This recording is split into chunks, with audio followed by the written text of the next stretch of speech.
Painted, painless learning. Hello હવે આપણે ક્યાં ક્લાસમાં હવે એમાં છે હિન્દુ વિભક્ત કુટુંબ પછીનો ટોપિક છે હિન્દુ વિભક્ત કુટુંબ આપણે આ મુદ્દા પર પછી લેશું કે વ્યક્તિગત માલિકી સમજાય તો ભાગીદારી પેઢી પછી આપણે લેવા જ્યારે કે બંને કરતા રેડી છે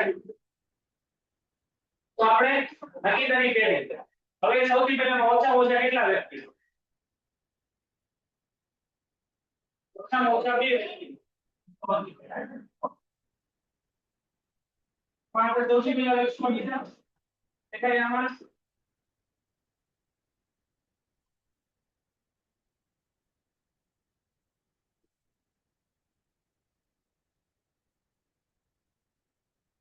ઓછામાં ઓછા કેટલા વ્યક્તિ હશે ભાઈ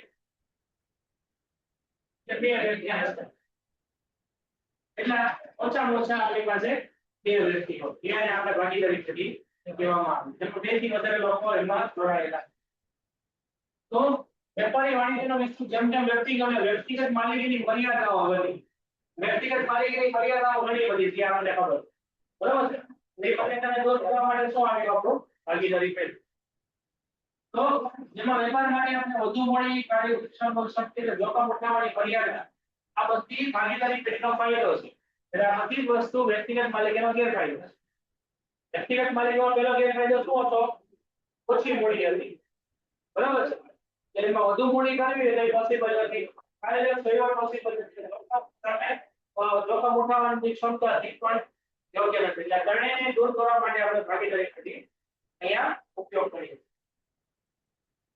તો સૌથી પહેલા આપણે અર્થ આપ્યો છે કે ધંધાકીય એકમમાં કે જેમાં ધંધાની માલિકી એક કરતા વધુ વ્યક્તિઓની હોય એવા ધંધાની માલિકી કેવી હશે એક કરતા વધુ લોકોની હશે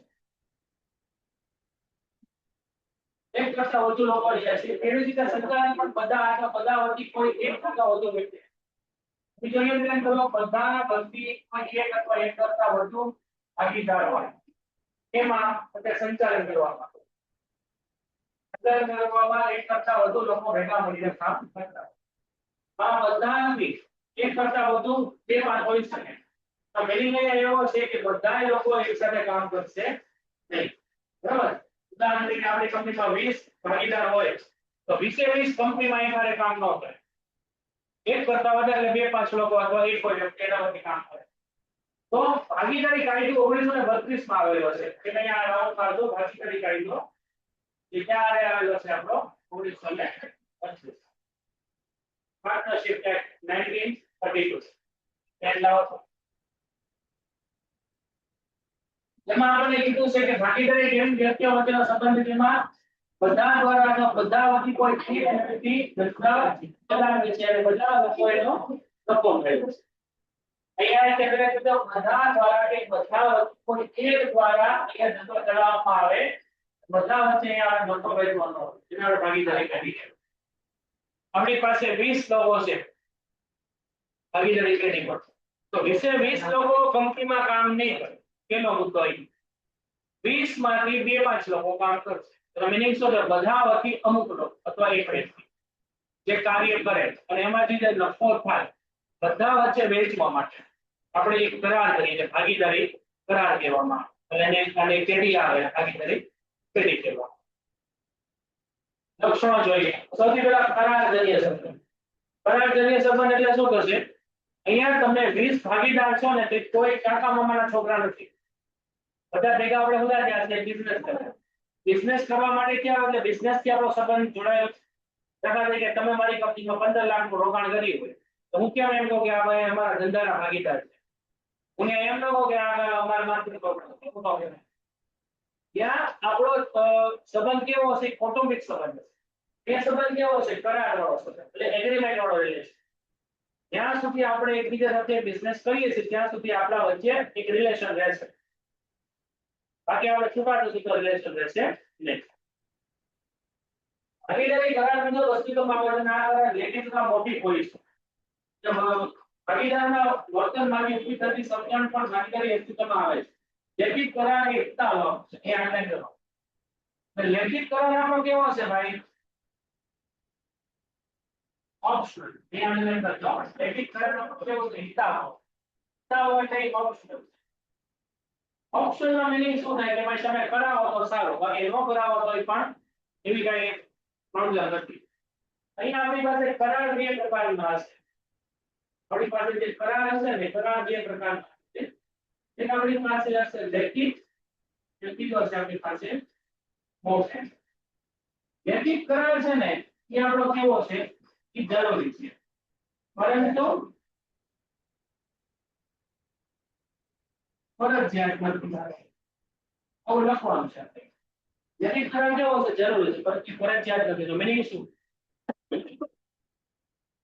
તમે એગ્રીમેન્ટ કરાવો તેનાથી ફાયદો એ થશે કે ફ્યુચરમાં ભાગીદારો વચ્ચે કાંઈ પણ પ્રોબ્લેમ ડિસ્પ્યુટ ઉભા થાય બરાબર કોઈ એકબીજાને બાંધે કઈ પોતાના પૈસા વધુ લેવાના ઓછા મળે આવો પ્રોબ્લેમ થાય તો તમે એના ઉપર કાર્યવાહી કરી શકો લીગલ એક્શન લઈ શકો લેખિત કરાર કરો તો મૌખિક કરાર કરો એના પુરાવા તમને ન મળે એમાં સાબિત કરવું અઘરું પડી જાય ઉદાહરણ તરીકે હું તમને એમ કહું કે મારી કંપનીમાં 25 લાખ રૂપિયા રોકો હું તમને 25 લાખ 30 લાખ કરી નાખું તમે મને 25 લાખ આપી દીધા આપણે કઈ લખાણ ન કરો હવે 25 લાખ લઈને હું ભાગી જાઉં તો 25 લાખ રૂપિયા હું લઈ લઉં તમે લાવો મારા પાછા પૈસા હું ગીરો બધા ડૂબી ગયા કંપની તમે મને પૈસા આપ્યા હતા 25 લાખ એનો પુરાવો શું તમારી પાસે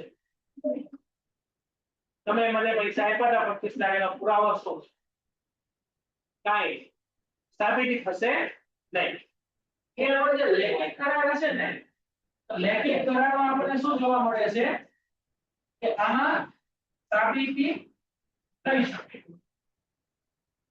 હવે સાબિતી મળે ને લેખિત કરાર વડે આપણે શું મળે ભાઈ સાબિતી આપણે પ્રૂફ મળે ને મૌખિક કરાર હોય તો અહીંયા સાબિતી ન થઈ શકે એટલે એનો મીનિંગ શું કે આની અંદર તમને પ્રૂફ મળશે નહીં તો અહીંયા આપણે લેખિત કરાર કરવો કેવો છે જરૂરી રેડી છે ભાઈ ઓકે તો ભાગીદારીમાં કરાર કરાવો કેવો છે ભાઈ હિતાવહ એટલે ઓપ્શન જરૂરી નથી કરાવો તો સારું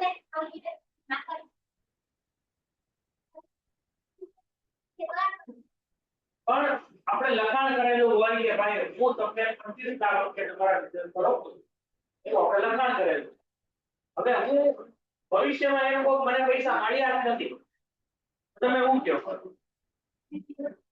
લખાણ તો લખેલું છે તમારી પાસે સાબિતી તો કોઈ સાબિત તમે મારી કંપનીમાં 25 લાખ રૂપિયા રોકો પછી હું તમને એમ કહું પછી હું તમને એમ કહું તો ભાઈ તમે મને આપ્યા જ નથી પૈસા તો પિક્ચર ઓગળો પડી જાય ને તમે પ્રૂફ ન હોય આ ઉદ્દેશ છે ભાઈ આ લખીને આવો તમારે યુઝ નહીં એ એવું હોય ને આ એ ખાડા લઈ લેવા ને અલે મને લેવાનું છે ઓકે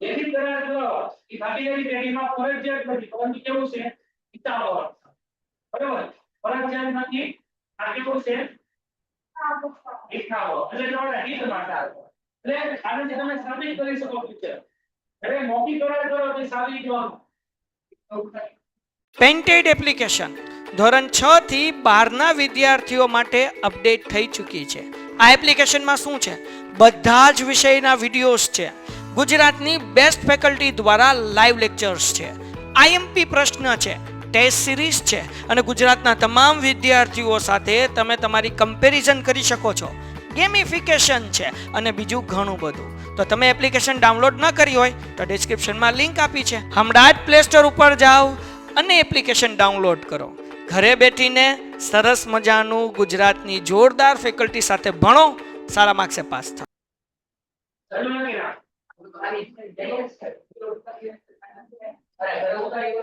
હવે ક્લિયર આવે છે વોઇસ?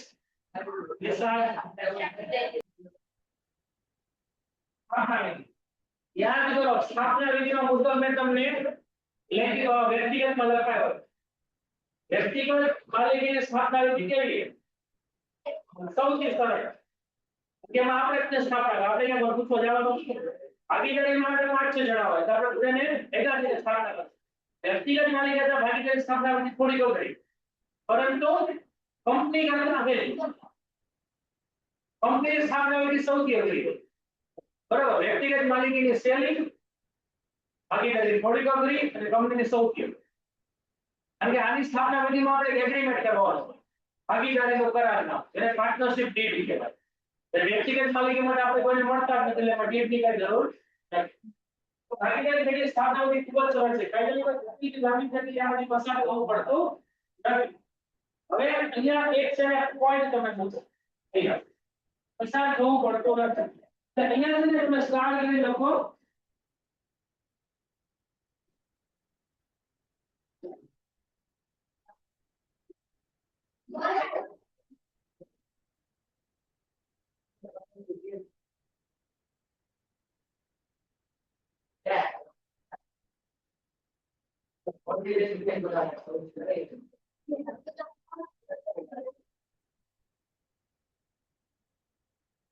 સ્ટાર કરી લખો.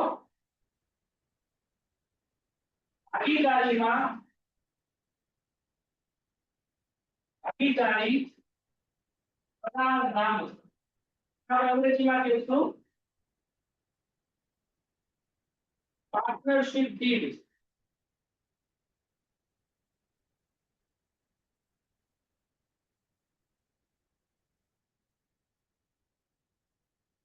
બનાવવી પડે છે. ભાગીદારીનું કરારનામું એટલે પાર્ટનરશિપ ડીડ બનાવવી પડે છે. ભાઈ બધાને વોઇસ તો બરોબર આવે છે ને? ઓનલાઈન માં એક ઓકેનો મેસેજ આપી દેજો દરેક વિદ્યાર્થી. અને હું અહીંયા લખાવું ને ભાઈ ટેક્સ્ટ બુક, અહીંયા બોર્ડ ઉપર તમારે ટેક્સ્ટ બુકમાં લખવાનું છે હોને. ચલો રેડી.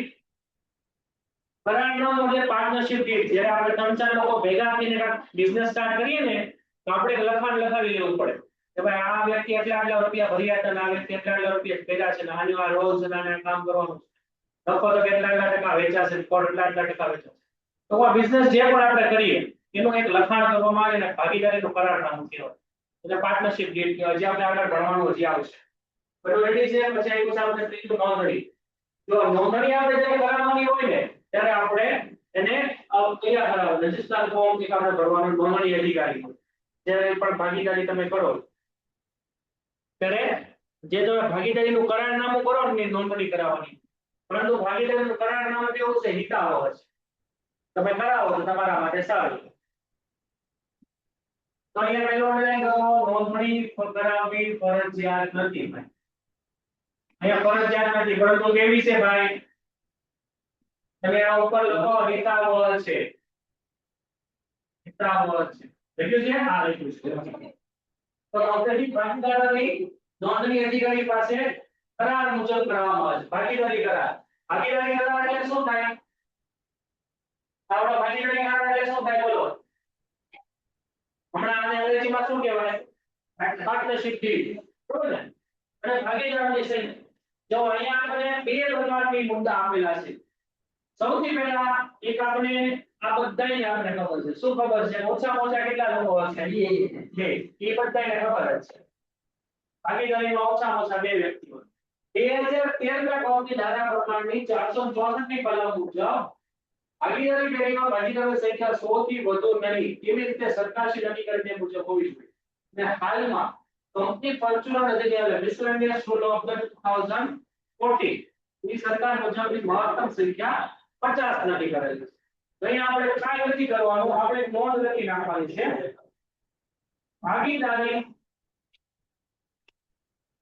ભાગીદારોની સંખ્યા સંખ્યાની અંદર અહીંયા આપણે લખશું 2 થી 50 આટલું લખો એટલે અહીંયા 2 કેવી હશે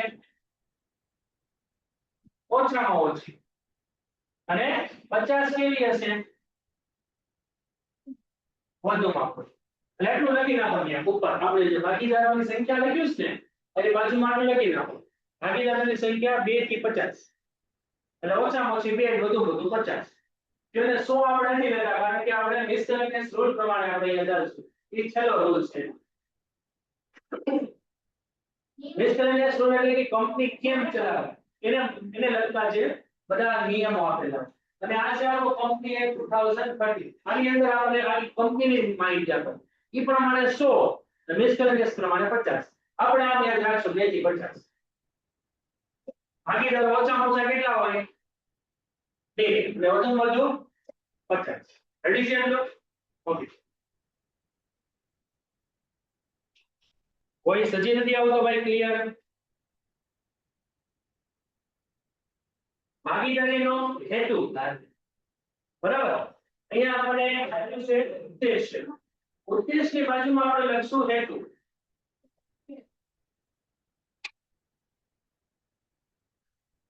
એ ભાગીદારીનો આપણે આપ્યો છે ઉદ્દેશ્ય ઉદ્દેશની બાજુમાં લખશું આપણે હેતુ જો કંપનીના બે પ્રકારના હેતુ હોય કયા કયા હેતુ હોય આપણો ઉદ્દેશ્ય એટલે શું થશે આપણો હેતુ હેતુ કેટલા પ્રકારના હોય તો કે બે એક નફો અને બીજો સેવા નફો અને સેવા જો ભાગીદારી પેઢીની અંદર તમારો મેઇન ઉદ્દેશ્ય નફો કમાવાનો હોય ને તો જ એને ભાગીદારી પેઢી કહેવાય બરાબર તમારો મેઇન ઉદ્દેશ સેવા કરવાનો હોય ને તેને ભાગીદારી પેઢી ન કહેવાય દાખલા તરીકે આપણે 5-10 જણા ભેગા થઈ બરાબર કારણ કે રથયાત્રા નીકળતી હોય કોઈ પણ ધાર્મિક પ્રસંગ હોય તેમાં આપણે બધાને પાણીની બોટલો વેચીએ નાસ્તા વેચીએ દૂધ પાણી વેચીએ આપણે 5-10 જણા ભેગા થઈને કામ કરીએ તેની ભાગીદારી કહેવાય પરંતુ ભાગીદારીની પેઢી ન કારણ કે આપણો મેઇન ઉદ્દેશ્ય સેવાનો છે પૈસા કમાઈ નથી લેતા હવે આપણે 4-5 લોકો ભેગા થઈને કોઈ બિઝનેસ કરીએ બરાબર છે કે ભાઈ આપણે બધા ભેગા થઈને 10 લાખ ઇન્વેસ્ટમેન્ટ કરીને 20 લાખ કરી તે બિઝનેસ તો મેઇન આપણો ઉદ્દેશ્ય શું હતો નફો તો ભાગીદારી પેઢીનો મુખ્ય ઉદ્દેશ્ય શું હશે નફો બધું રેડી છે ભાઈ તો શું કીધું સાહેબ ભાગીદારી પેઢીનો મુખ્ય ઉદ્દેશ્ય કાયદેસર ધંધાકીય પ્રવૃત્તિ કરી નફો મેળવવાનો તો રાઉન્ડ કરો નફો મેળવવાનો કાયદેસરની પ્રવૃત્તિ એટલે શું થાય કાયદેસર ધંધાકીય પ્રવૃત્તિ એટલે આપણે 4-5 જણા ભેગા થઈ અને કોઈ ગેરકાયદેસર પ્રવૃત્તિ કરીએ તો એને ભાગીદારી પેઢી નો કહેવાય 2 નંબરનું કામ કરીને ભાગીદારી પેઢી નો ભાગીદારી પેઢી એટલે શું છે કાયદા માન્ય જે પણ પ્રવૃત્તિઓ છે એમાં કરો અને નફો મેળવો તમે જો ભાઈ ગેરકાયદેસર પ્રવૃત્તિ કરીને નફો મેળવો તો એને ભાગીદારી પેઢી નો કહેવાય અને તમે કાયદેસર રીતે સેવાનું કામ કરો તો એને ભાગીદારી પેઢી માત્ર ને માત્ર કાયદેસર રીતે તમારે નફો મેળવો તો જ તે ભાગીદારી પેઢી કહેવાય બરાબર છે ગેરકાયદેસર નફો મેળવો તો તે ભાગીદારી પેઢી નો કહેવાય અને કાયદેસર સેવા કરો તો ભાગીદારી પેઢી 3 વસ્તુ છે 3 વસ્તુ આપણે અહીંયા લખીએ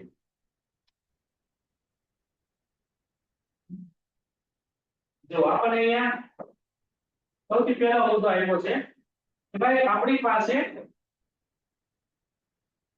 કાયદેસર પ્રવૃત્તિ અને આપણો મેઇન ઉદ્દેશ્ય શું હોય નફો હોય આને ભાગીદારી પેઢી કહેવાય બીજું છે આપણું ગેરકાયદેસર પ્રવૃત્તિ હોય અને આપણો ઉદ્દેશ્ય નફો હોય આને ભાગીદારી પેઢી નો કહેવાય અને ભાગીદારી પેઢી નો કહેવાય નહીં આ ત્રીજું છે આપણું કાયદેસરની આપણી પ્રવૃત્તિ હોય અને આપણે સેવા કરતા તો પણ આ ભાગીદારી પેઢી નો અને ચોથું આપણે લખી નાખીએ કે આપણી પાસે ગેરકાયદેસર પ્રવૃત્તિ હોય અને આપણે સેવા કરતા હોઈએ તો પણ એને ભાગીદારી પેઢી નો કાયદેસર હોવો જોઈએ નફો હોય ગેરકાયદેસર દાખલા તરીકે તમે અહીંયા 2 નંબરનો બિઝનેસ કરો છો ખોટો બરાબર કાયદાની વિરુદ્ધ તોય ભાગીદારી ભલે એમાં નફો મળે તોય ભાગીદારી નો. અને જ્યાં પણ સેવાનો મુદ્દો આવે એ તો ભાગીદારી કહેવાય. રેડી છે ભાઈ એટલું? ઓકે તો શું કીધું છે? નફાના હેતુ વિનાની પ્રવૃત્તિ ભાગીદારી નથી. દાખલા તરીકે સમાજ સેવા કે ધાર્મિક કાર્યક્રમ તો એ કાયદેસરની હોવા છતાં તેને નફાનો ઉદ્દેશ નથી એટલે ભાગીદારી કહેવાય. આ તમારે લખવું હોય તો લખો બાકી આ સમજી લેજો. ઓકે હા અંડરલાઈન કરો. રેડી? પછી આવ્યું છે આપણે મૂડી. વ્યક્તિગત માલિકીમાં મૂડી વધુ ભાગીદારીમાં આવતું હોય. ભાગીદારીમાં આવતું હોય. વ્યક્તિગત માલિકી એકલો પૈસા લાવે, ભાગીદારો બધા ભેગા પૈસા લાવે. અને કંપની વ્યક્તિગત ભાગીદારી અને કંપની ત્રણેયમાંથી વધારે મૂડી કેમાં આવે? કંપનીમાં. ઓછી વ્યક્તિમાં, વધુ ભાગીદારીમાં, સૌથી વધુ કંપની. બરાબર છે? સામાન્ય બધા ભાગીદારો મૂડી લાવે. સામાન્ય રીતે અમુક ભાગીદારો ન લાવે એવું બને. તેમ છતાં મૂડી લાવવા એ બધા ભાગીદારો માટે ફરજિયાત નથી. અહીંયા આગળ જુઓ, મૂડી લાવવી બધા ભાગીદારો માટે ફરજિયાત નથી. બરાબર વેચાણ પ્રમાણે ભાગીદારી મૂડી લાવે છે. હા હું એને સમજાવું છું. અહીંયા દાખલા તરીકે આપણે 5 જણા છીએ. આપણે 5 બિઝનેસ કરીએ. કેનો? તો કે ઓનલાઈન વસ્તુ સેલ કરવાનો. ઓનલાઈન વસ્તુ સેલ કરવાનો. તમે 20 લાખ કાઢો, આ 25 લાખ કાઢે, આ 40 લાખ કાઢે, આ 10 લાખ કાઢે. એમ કે આપણે રફલી એમ સમજો કે ભાઈ 70 લાખ રૂપિયા ભેગા કર્યા. મારે પૈસા કાઢવાના આવ્યા. તમે કીધું મારી પાસે રૂપિયા નથી. મારી પાસે રૂપિયા નથી. છતાં હું તમારો ભાગીદાર છું કારણ કે મારી પાસે નોલેજ છે. ઓનલાઈન આખો બિઝનેસ છે ને હું જ કરવાનો છું. બરાબર? ઓનલાઈન વસ્તુ કેમ બાય કરવી, કેમ સેલ કરવી, આ બધી વસ્તુ મને કરવાની છે મારે. કારણ કે મારી પાસે જ્ઞાન છે. બરોબર છે? એટલે અહીંયા હું પૈસા નહીં રોકું, હું અહીંયા મારું નોલેજ આપીશ. મારે પૈસા કાઢવાની જરૂર નથી. છતાં પણ જે નફો મળશે ને એ બધા વચ્ચે હરખો વેચાશે. સમજાણું કે ન સમજાણું? ધંધો કેમ કરવો, કેવી રીતે કરવો, ક્યાંથી પૈસા મળશે, આ બધું તમને કોઈ કઈ ખબર છે નહીં? મને બધી ખબર છે. તમે બધા પૈસા રોકો, બિઝનેસ હું કરીશ. આપણા બધાનો 50-50% ભાગ. સમજાય? તમે મિનિંગ શોધજો. આ કેવા ભાગીદારો હશે જે મૂડી લાવે એ બધા ભાગીદારો માટે ફરજિયાત નથી. તો કયા ભાગીદારો માટે? કે જે જ્ઞાન અથવા આવડત ધરાવતા હોય એને લાવવાની જરૂર નથી. બરાબર? આ એક લાઈન લખી નાખજો. જ્ઞાન અથવા આવડત ધરાવતા હોય એને પૈસા લાવવાની નથી જરૂર. એ લોકો પોતાનો મગજ લાવશો, તમે તમારા પૈસા લાવશો. પછી સંચાલન. જો વ્યક્તિગત માલિકીમાં સંચાલન કોણ કરે છે? વ્યક્તિ માલિકી, સંચાલકી બધું. ભાગીદારી પેઢીમાં 20 ભાગીદારો છે. તો 20 કંપનીમાં એક ઉભા હોય નહીં. તો બધા વચ્ચે કોઈ એક હોય અથવા એકથી વધુ એટલે 2-5 લોકો. રમણીય શું થાય? સંચાલન બધા ભાગીદાર નહીં કરે. બધા માલિક છે. આપણી પાસે કેટલા માલિક છે? 20. તો 20 માંથી 5 લોકો સંચાલન કરશે. 5 અથવા કોઈ એક. કા 5 કા 1. એટલું રેડી? એટલું સમજાય ગયું? તો સંચાલન બધા ભાગીદાર નહીં કરે. તો ભાગીદારી પેઢીમાં કંપનીનું સંચાલન બધા ભાગીદારો સંયુક્ત રીતે કરી શકે છે. એટલે કરી શકે છે. વર્ડ એવું છે બધા ભાગીદારો સંયુક્ત રીતે ભેગા કરી શકે. પરંતુ કોઈ પાસે કાંઈ ન હોય તો એ નહીં કરે. બધા જ ભાગીદારોને ધંધામાં નિર્ણય લેવાનો અધિકાર છે. કરારનો દર્શાવ મુજબ કોઈ એક અથવા એક કરતા વધારે ભાગીદારો સંચાલન કરી શકે. જો તમારી પાસે ટાઈમ ન હોય તો તમે કરી શકો. બરાબર? હું ખાલી પૈસા રોકું છું. મેં તમારી કંપનીમાં 20 લાખ રૂપિયા રોકી દીધા. હવે તમારી જેવી મેં બીજી 100 કંપનીમાં પૈસા રોક્યા છે. તો કે ચલો તમારી કંપનીમાં આવીશ સામે. કારણ કે મારે બીજી 100 કંપનીઓ જોવાની છે. હું આવું મહિને એકાદો આટો મારી છે. તો તમે નહીં શું કહો? હું ઇન્વેસ્ટર છું. સમજાણું? હું નફાનો ભાગીદાર છું. બધા આગળ ભાગીદારના પ્રકારમાં આવશે. રેડી? પછી અમર્યાદિત જવાબદારી. અહીંયા આપણી પાસે 2 પ્રકારની ભાગીદારી પેઢી છે. એક છે ભાગીદારી પેઢી કે જેની નામની પાછળ પ્રાઇવેટ લિમિટેડ લાગે. અને એક ભાગીદારી પેઢી છે કે જેની પાછળ LLP લાગે.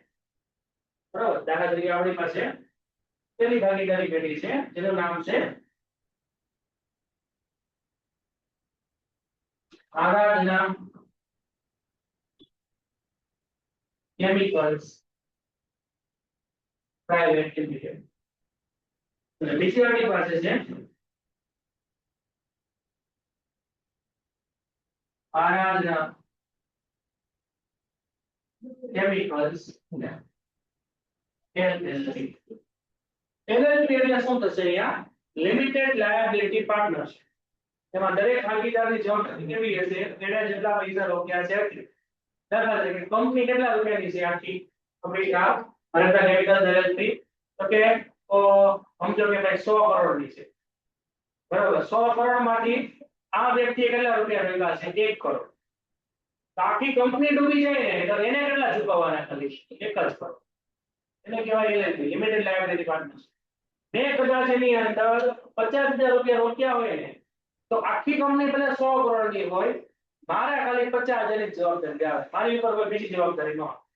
આ કંપનીની અંદર જવાબદારી કેવી હશે? અમર્યાદિત. બરોબર. તો વ્યક્તિગત માલિકીની જેમ દેવાની ચૂકવણી બાબતમાં ભાગીદારી પેઢીની જવાબદારી પણ કેવી છે? અમર્યાદિત. આમાં તમારા ઘરે વેચાય છે, બરાબર? તો એ હું કીધું છે આપણને જરૂર પડે પોતાની ખાનગી મિલકતો વેચીને પણ પેઢીનું દેવું હોય એ ચૂકવવું પડે. આ બધું કઈ કંપનીમાં? આ બેમાંથી કઈ કંપનીમાં? આ બધું આ કંપનીમાં. આ બધું આપણે આ કંપની. આ બધું આપણે આ કંપની અંદર. આ કંપની કેવી હશે? અમર્યાદિત જવાબદારી પર. દાખલા તરીકે આપણે 5 ભાગીદારો છીએ. 5 ભાગીદારો કંપની સ્ટાર્ટ કરી. કંપનીની ઉપર 10 કરોડનું લેણું થઈ ગયું. કંપનીની ઉપર 10 કરોડનું લેણું થઈ ગયું. આપણે બધાના ભાગે કેટલા રૂપિયા આવે? 2 કરોડ. હાજી. હવે આપણા 5 ભાગીદારમાંથી એક વ્યક્તિ મૃત્યુ પામે. એક વ્યક્તિ મૃત્યુ પામે તો એના જે 2 કરોડ ચૂકવવાના તે કોણ ચૂકવશે? બાકી પેન્ટેડ એપ્લિકેશન ધોરણ 6 થી 12ના વિદ્યાર્થીઓ માટે અપડેટ થઈ ચૂકી છે. આ એપ્લિકેશનમાં શું છે? બધા જ વિષયના વિડીયોઝ છે. ગુજરાતની બેસ્ટ ફેકલ્ટી દ્વારા લાઈવ લેક્ચર્સ છે. આઈએમપી પ્રશ્ન છે, ટેસ્ટ સિરીઝ છે અને ગુજરાતના તમામ વિદ્યાર્થીઓ સાથે તમે તમારી કમ્પેરિઝન કરી શકો છો. ગેમિફિકેશન છે અને બીજું ઘણું બધું. તો તમે એપ્લિકેશન ડાઉનલોડ ન કરી હોય તો ડિસ્ક્રિપ્શનમાં લિંક આપી છે. હમણાં જ પ્લે સ્ટોર ઉપર જાઓ અને એપ્લિકેશન ડાઉનલોડ કરો. ઘરે બેઠીને સરસ મજાનું ગુજરાતની જોરદાર ફેકલ્ટી સાથે ભણો, સારા માર્ક્સે પાસ થાઓ. સમજાણું? બાકીના 4 લો. બાકીના 4 માંથી 2 ગુજરે તો એક નાદાર જાહેર થઈ જાય તો કેટલા વધ્યા? 2. તો 10 કરોડની 2 વ્યક્તિના ભાગે આવે અને એમાંથી એક મરી જાય તો એક વધ્યાના નામે આવે. મેની શું થયું? તમારી જવાબદારી કેવી થઈ જાય? અમર્યાદિત. છેલ્લે જે વધે ને એને નામે આવે. પરંતુ આવું ક્યાં નો થાય? આ કંપનીમાં. સમજાય? કોઈ વ્યક્તિ મૃત્યુ પામે તો એનો ભાગ તમારે નહીં ચૂકવવાનો. નાદાર જાહેરનો ભાગ તમારે નહીં ચૂકવવાનો. LLC માં બાકી આમાં બધી કેમ ભેદભાવ થઈ છે. તો ભાગીદારીના કરાર મુજબ પેઢીના દેવા માટે ભાગીદારો વ્યક્તિગત શ્રેષ્ઠ રીતે જવાબદાર છે. અને જો કોઈ ભાગીદાર પેઢીના દેવા ચૂકવવા માટે અંગત મિલકતમાંથી ભરપાઈ ન કરી શકે તો બાકીના ભાગીદારો પોતાની ઇન્વેસ્ટમેન્ટ કરશે.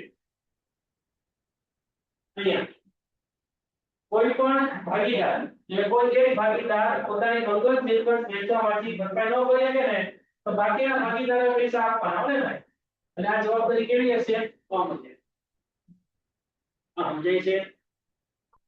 દેશે ને ભાઈ 5-10 ભાગીદાર હોય એમાંથી કોઈ મૃત્યુ પામે કે કોઈ પૈસા ચૂકવે નહીં અથવા કોઈ નાદાર જાહેર થાય એના ઉપરની જે જવાબદારી, એના ઉપરના જે પૈસા ચૂકવવાના તે કોના ઉપર આવે?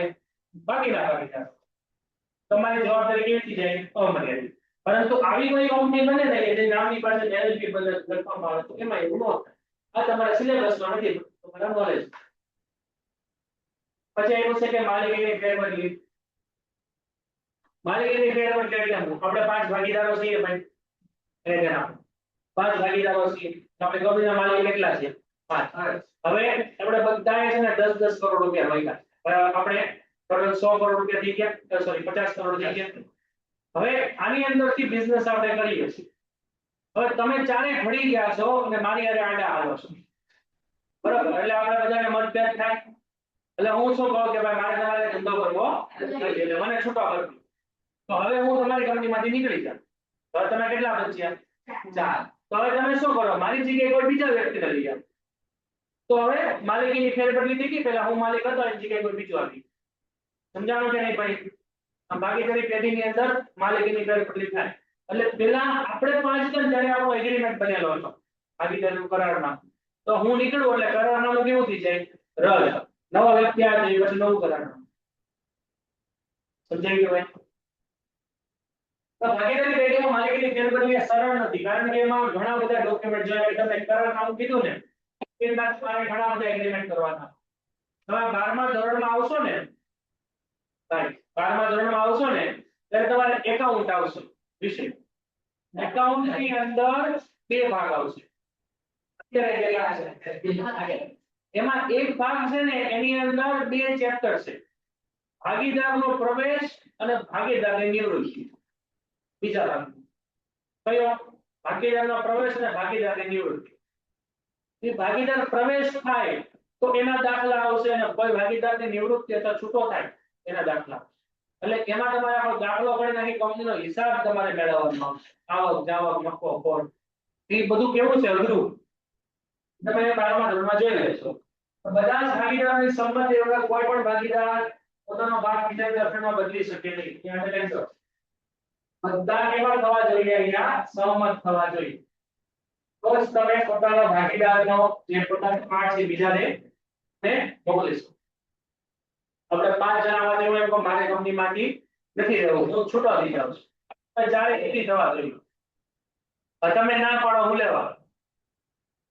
આપણી કંપની કેટલા કરોડની હતી? 50 કરોડની હતી. આપણી કંપનીમાં આપણે 60-70 કરોડની લોન લીધેલી છે. આપણી કંપની ઉપર કેવું ઘણું બધું છે. બધા લેણિયા લાવે છે, પૈસા લાવો, પૈસા લાવો. હવે હું તમારી ઘરે બાજુ હું કહું મારે તમારે ધંધો કરો, હું તો જાઉં છું. તો તમે મને શું કહો? પૈસા કોણ છે? સમજાણો કે નહીં? તો મારી જે જવાબદારી હતી એમાં છટકવાનું કરું છું ને, તો એવું અહીંયા થશે નહીં. બધાને અહીંયા સહમતિ જોશે.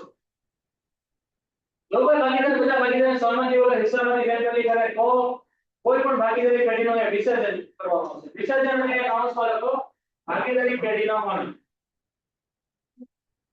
ભાગીદારી પેઢીનો અંત એટલે કંપની બંધ થઈ જશે, અને પછી આખો ફરીથી એગ્રીમેન્ટ કરી પાછી એને શરૂ કરવી પડશે. પછી ધારાકીય સ્થાન. આની માટે આપણી પાસે ભાગીદારી કાયદો ક્યારે ઘડાયેલો હતો? આપણે આગળ જગ્યા આપણી સમય લખીશ. જેમાં ભાગીદારીને લગતા હવાલો, કડક નિયમો, પેઢી નોંધણી, જોગવાઈ આપણે દીધેલી છે. એ આપણે લખી નાખશું. એનું નામ છે પાર્ટનરશિપ એક્ટ 1932. Partnership act 1932. પછી પેઢીનું આયુષ્ય. વ્યક્તિગત માલિકી હોય એની પેઢીનું આયુષ્ય કેટલું? એ વ્યક્તિ મરી જાય તો બંધ થઈ જાય. ભાગીદારી પેઢીમાં આપણે 20 લોકો છીએ. 20 લોકો છીએ. 20 માંથી 2 જણા અમદાવાદ જતા હતા, હાઈવે ઉપરથી ગાડી પડી ગઈ, મરી ગયા, તો ભાગીદારી પેઢી બંધ થઈ જાય. બાકી કેટલા બચ્યા? 18 બચ્યા ને. તો એનો મિનિમમ શું થયો?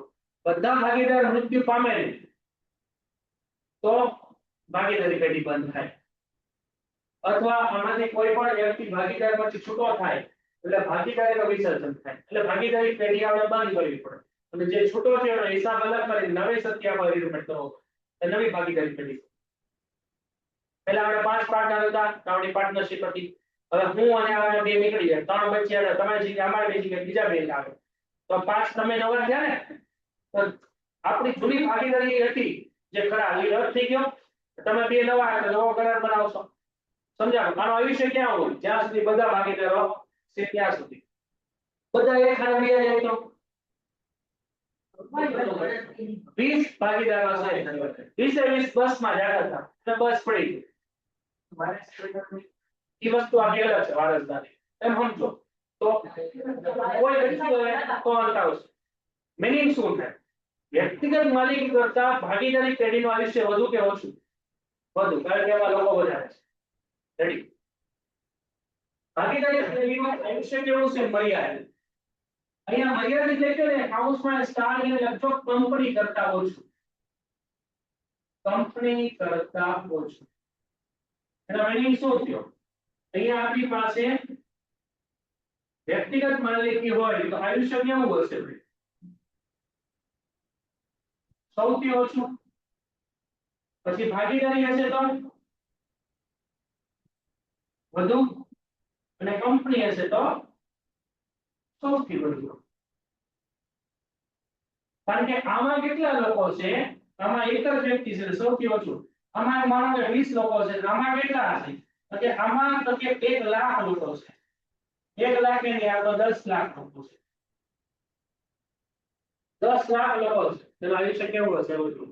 રિલાયન્સ કંપની બંધ થાય એવી કોઈ દી ન થાય. ટાટા કંપની કોઈ દી બંધ ન થાય. કારણ કે એ મુકેશ અંબાણી રતન ટાટા હોય, એ મૃત્યુ પામે ને તો એ ભાગી એ કંપની એમને જ છે. કારણ કે એના માલિક શેર ધારકો છે. શેર ધારકો કેવા છે? અસંખ્ય. રેડી છે. એ લોકો ખાલી કંપનીને સંભાળે છે. તે કંપનીમાં આવું પૂછતો હોય તો અહીંયા કોઈ એક ભાગીદાર અસ્થિર મગજનો થાય, મૃત્યુ પામે કે નાદાર જાહેર થાય તો ભાગીદારીનો અંત આવે છે. આ ક્યારે આવે? આ ક્યારે આવે? નહીં. આ શું કહેવા માંગે છે? આ આપણે આ વસ્તુ કહેવા માંગે છે કે વિસર્જન થાય. આમાં કારણ કે જો કીધું છે બધા ભાગીદારો સંમતિ વગર હિસ્સો ફેરબદલી કરે તો પણ અહીંયા અંત આવે. આમાં કોઈ વ્યક્તિ મૃત્યુ પામે, દાખલા તરીકે આપણી પાસે 5 વ્યક્તિઓ છે.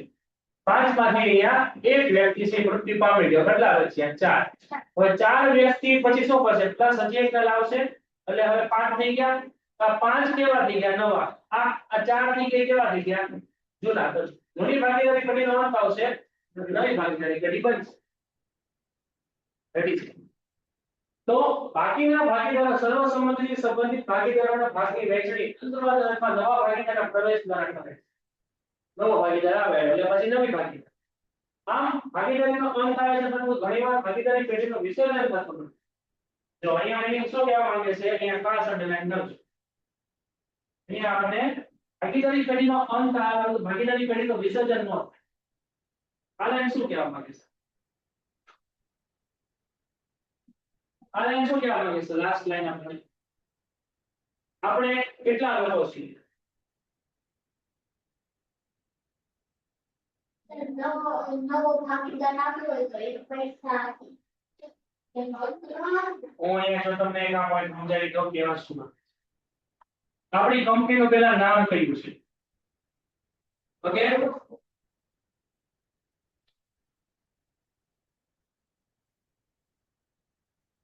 આરાધના કેવી આપણી કંપનીનું નામ છે? આપણી કંપનીમાં ભાગીદાર કેટલા છે? તો કે 20 લોકો ભાગીદાર છે. 20 લોકો કેવા છે આમાં?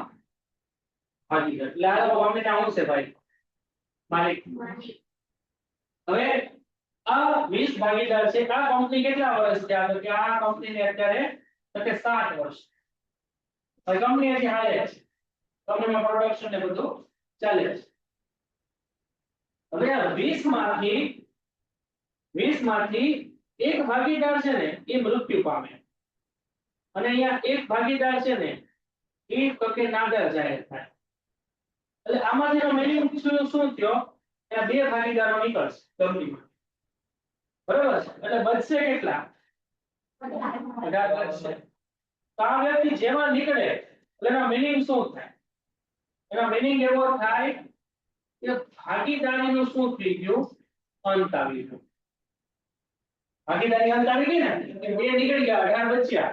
18 વ્યક્તિમાંથી 2 નીકળ્યા એટલે 2 નો હિસાબ કિતાબ જે હોય કરવો પડે. એટલે ભાગીદારીનો અંતર. કંપની બંધ થઈ ગઈ, કંપની જે બંધ નથી. બરાબર. હવે આ 18 લોકો શું કરશે ખબર છે? પ્લસ 2 નવા લાવશે. એટલે પાછા આ લોકો 20 થઈ ગયા. એટલે 20 થઈ ગયા ને એનો નવો ભાગીદાર કરાર બનાવશે. નવો ભાગીદાર કરાર બનાવશે.